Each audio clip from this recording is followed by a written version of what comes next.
Hula ni Rudy Baldwin sa 3 politician, ikinatakot ng marami.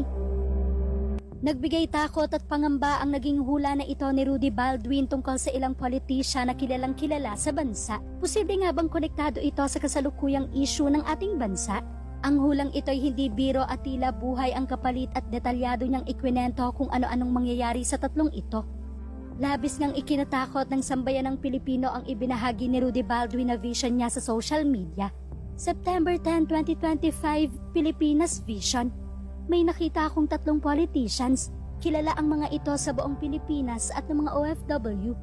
Paglalarawan pa ngayong ikinatakot nito ay matunog umano ang pangalan ng 3 politician na ito.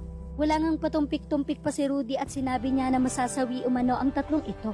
Nasa mataas na posisyon ng 3 ito, masawi sa health issue at aksidente. Itong isa ay masawi dahil sa isang trahedya na pangyayari at matunog ang pangalan nito sa halos buong Luzon lalo na sa kanyang nasasakupan at matunog ang kanyang pangalan sa halos buong Pilipinas. Ayon pa nga kay Rudy ay may maganda sanang kapalaran ang makakamta ng politician na ito. Ngunit dahil sa kanyang pagkasawi ay hindi na niya ito mararanasan pa. Maliban nga sa 3 lalaking politician, may nabanggit pa nga si Rudy na isa pang babae na politician din. May nakita din akong isang babae na politician na nasa mataas na posisyon na kung saan sa pananaw ng ilan, ito ay haka-haka lamang o kwentong hindi totoo ang kanyang naranasan na krimen. Ngunit ito ay mangyayari na sa kanya, ang maging biktima ng krimen. Kaya naman nagbigay ng babala si Rudy sa mga sikat ngayon na babae na nasa politika. Sikat ito na babaeng politician, maging maingat lamang palagi at wag basta magtiwala basta kahit kanino. Gamitin ang iyong abilidad sa pagmatsyag sa iyong paligid, lalo na sa mga taong kasama mo, dahil minsan ang traidor ay nasa harapan mo lang. Nagpaalala pa ngayong ikinatakot ni Rudy na lagi umanong mag-ingat at huwag kalimutan ang pagdarasal. Hindi pa nga dito natatapos ang pangitain na ito ni Rudy. May nakita pa umano siya na isa pang politician ngunit sa probinsya naman nagsisilbi.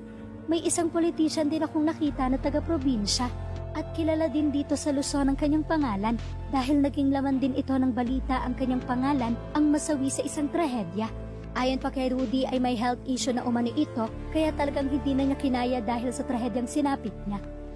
Samantala, sikat na sikat ngayon ang ilang politiko dito sa bansa dahil sa mga nangyayaring pangungurakot sa pondo ng gobyerno.